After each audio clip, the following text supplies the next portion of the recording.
अस्सलाम वालेकुम दोस्तों, उम्मीद करता हूँ आप सभी लोग खैरियत से होंगे। इस वीडियो में सऊदी अरब की ज़रूरी खबरें तो शेयर करूँगा ही, लेकिन साथ ही साथ जो है पूरे गल्फ़ कंट्रीज़ में जो है जितने गैर मुस्लिम भाई लोग रहते हैं उनके रिगार्डिंग एक अपडेट है, एक जानकारी है। रमज़ान के महीने में उनको जो है फ़ाइन लग सकता है, जेल की हवा खानी पड़ सकती है, छोटी मोटी गलती जाने अनजाने अगर वो कर देते हैं तो उसके रिगार्डिंग आप लोगों को बताने वाला हूँ। और बाइक लोग, बहुत सारी बाइकें जो हैं गिरफ़्तार हुई हैं और कई गैर मुल्की लोग जिसमें पाकिस्तानी, बांग्लादेशी शामिल हैं, उनको बचाया गया है ईस्टर्न प्रोविंस से। क्या हो रहा था उनके साथ में, उसके बारे में अपडेट है।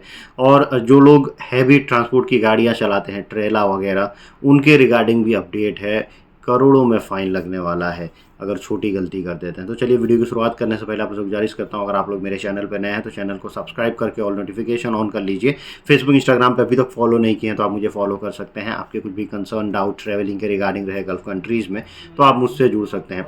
सबसे पहला जो अपडेट आप लोग से शेयर करना चाहूँगा वो बाइक लोगों की गिरफ्तारी के रिगार्डिंग है। 4700 बाइक एक हफ्ते में मात्र जो है गिरफ्तार की गई हैं, सीज की गई हैं, जब्त किया गया है पूरे सऊदी अरब में। और सबसे ज़्यादा रियाद में बाइक पकड़ी गई हैं, 2846। और इन लोगों के ऊपर जो है यही था कि ये लोग वायलेशन ट्रैफिक का कर रहे थे। वायलेशन ट्रैफिक का बाइक से बहुत ज़्यादा हो रहा है और बाइक का काम भी वहाँ पे ज़्यादा बढ़ गया डिलीवरी के लिए।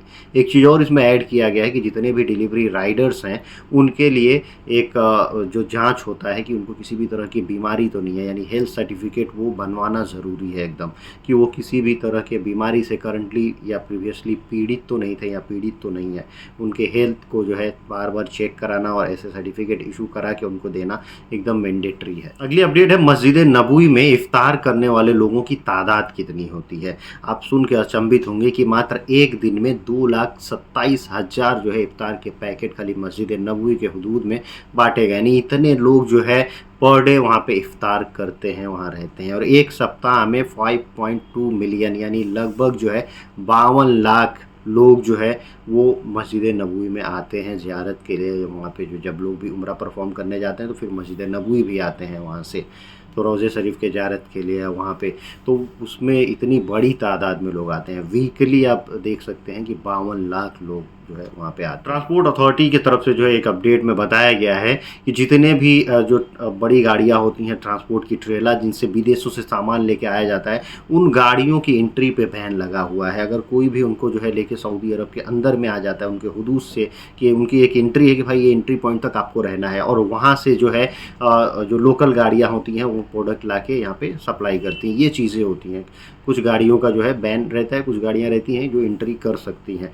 लेकिन अब उसमें बताया गया है कि अगर उन लोगों के पार्किंग का भी एक चीज़ बताया गया है कि कहाँ पे पार्क करना है, कैसे पार्क करना है, उसमें भी गलत तरीके से या गलत जगह पे पार्क कर दिया जाए तो उसमें भी फ़ाइन लगेगा। और बताया गया है कि फ़ाइन जो होगा 10,000 रियाल से लेके 5 मिलियन रियाल तक का फ़ाइन लग सकता है। और गाड़ी जो है ना, ट्रक जो हैवी ट्रेला है, ट्रक है, उसको जब्त भी किया जा सकता है 2 महीने के लिए। और एक और चीज़ बताई गई है कि अगर उसका चालक जो है वो गैर मुल्की है तो उसको सऊदी में बैन लगा के उसको डिपोर्ट भी किया जा सकता है। अगला अपडेट है, सऊदी अरब में जो भीख मांगने वाले लोग पकड़े जाते हैं उनको फ़ाइन कितना लगता है, जेल कितना होता है। इसमें बताया गया है कि जो भी इंडिविजुअल अगर भीख मांग रहा है तो उसको 6 महीने के लिए जेल हो जाएगी पकड़े जाने पर, और 50,000 रियाल का फ़ाइन।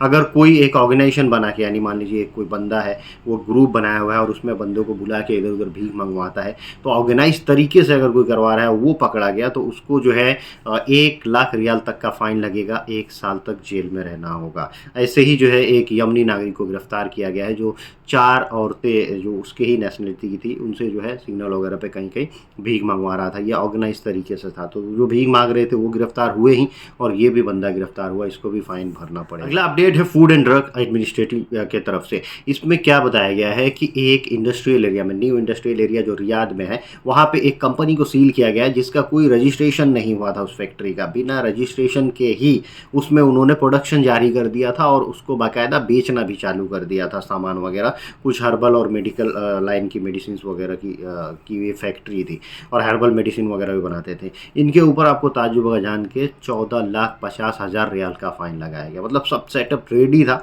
केवल बिना लाइसेंस के, अप्रूवल के, बिना लाइसेंस मिले ही इन्होंने अपना सेल चालू कर दिया। उसके बाद से इनको ये फ़ाइन भरना। सऊदी अरब में असीर रीजन में दम्माम साइड में जो है 11 लोगों को बचाया गया, जिसमें एक जो है सऊदी नागरिक है, बाकी 10 जो है वो पाकिस्तान और बांग्लादेश के रहने वाले गैर मुल्की हैं। ये लोग जो है हो सकता है घूमने फिरने के लिए, थोड़ा मौज मस्ती के लिए अपने एक मरीन जो गाड़ी होती है जिसको आप स्टीमर बोल सकते हैं, उससे घूम रहे थे, और वो पथरीला जगह पे समुद्र में कहीं कहीं टापू टाइप का या ऊंचा नीचा होता पत्थर होता, पत्थर में टकराई थी और उससे जो है डैमेज हो गई। फिर वो लोग डूबने वाले थे कि उन वहाँ पे जो घूमते रहते हैं रेस्क्यू करने के लिए जो इनकी टीम रहती है ना, एक जो बचाव के लिए वहाँ पे रहते हैं, जो समुद्र के नेवी की टीमें रहती हैं, वो लोग घूम रहे थे, देखें, हेल्प मांगा गया, वो लोग पहुँचे और तुरंत उन लोगों को बचाया। 11 जान बचाव, 11 लोग जो है मर जाते थे। मतलब सैर सपाटा करना, घूमना फिरना बहुत महंगा साबित हो सकता था अगर ये लोग वहाँ पे नहीं रहते और इनको जो है रेस्क्यू नहीं कर। और एक और अच्छी अपडेट आपको शेयर करना चाहूँगा, जो लोग भी उम्रा करने जा रहे हैं, एक नई चीज़ का वहाँ पे ट्रायल हो रहा है। जब उम्रा लोगों का कंप्लीट होता है तो एक जो है चीज़ है, वो भी समझिए एक जो है इसी में आता है, उम्रा के ही प्रोसेस में। तो उसमें क्या होता है कि जब सब चीज़ कंप्लीट करके आदमी जब फ्री होता है कि अब हमारा उम्रा हो गया, तो एक चीज़ करना होता है, बाल की मुंडन, यानी बाल निकलवाने होते हैं सर के, या बाल छोटे करवाना होता है। मैक्सिमम निकलवाना ही होता है अगर पहली बार कोई उम्रा कर रहा है तो उस केसेज में जो है ना लोगों को थोड़ा दिक्कत होता है, यार हम अंदर ही करा लें यार बाल का मुंडन। तो कई जगह पे ये दिक्कत होता है, कई जगह बच्चे कैंची लेके घूमते हैं, वो काट के थोड़ा सा बाल दे देते हैं, फिर बाहर जाइए दुकान पे अपना कराइए। लेकिन अब उसी हुदूद में जो है ना एक ट्रायल चल रहा है, जिसमें मोबाइल ऐसे बार्बर की शॉप रहेगी, उसका फ़ोटो आप देख रहे होंगे, वैसे ही शॉप रहेगी जो मोबाइल रहेगी, यानी इधर से उधर वो कहीं शिफ्ट हो सकती है। 20-25 अभी शायद लगाए गए हैं, उस पर ट्रायल हुआ है और ये सक्सेसफुल रहा है। एक्सपर्ट जो है हेयर कटिंग वाले बंदे रखे गए हैं, बार्बर लोग, और वो लोग जो है जैसे लोग उम्रा परफॉर्म करके आएंगे उनका बाल कटिंग या फिर जो है उनका मोस्टली तो यही होता है कि उनको गंजा किया जाता है, टकला किया जाता है, वो भी एक प्रोसेस है उम्रे का।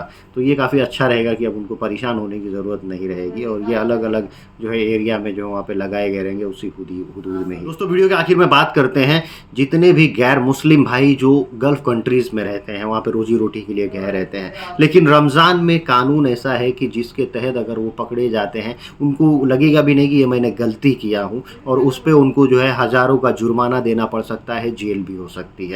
ऐसे ही एक कानून जो है पूरे गल्फ़ कंट्री में लगभग ऐसे ही सेम कानून है, थोड़ी कहीं नरमी हुई है। लेकिन अगर आप बात करते हैं बहरीन की, बहरीन से एक अपडेट है, इसमें बताया गया है कि अगर आप रमज़ान में जो है दिन के टाइम में कहीं भी खाते पीते या स्मोकिंग करते हुए पकड़े जाते हैं पब्लिक एरिया में फास्टिंग आवर्स में, तो उसमें आप चाहे वहाँ के नागरिक हों, चाहे गैर मुल्की हों, चाहे कोई भी हो, आप चाहे हिंदू हो चाहे मुस्लिम हो, किसी भी धर्म के मानने वाले ही क्यों ना हो, अगर पकड़े जाएंगे तो आपको 1 साल तक की जेल हो सकती है, और नहीं तो फिर फ़ाइन लग सकता है 100 बीडी का। 100 बीडी का मतलब 20-22 हज़ार रुपये आपको फ़ाइन चुकाने पड़ सकते हैं।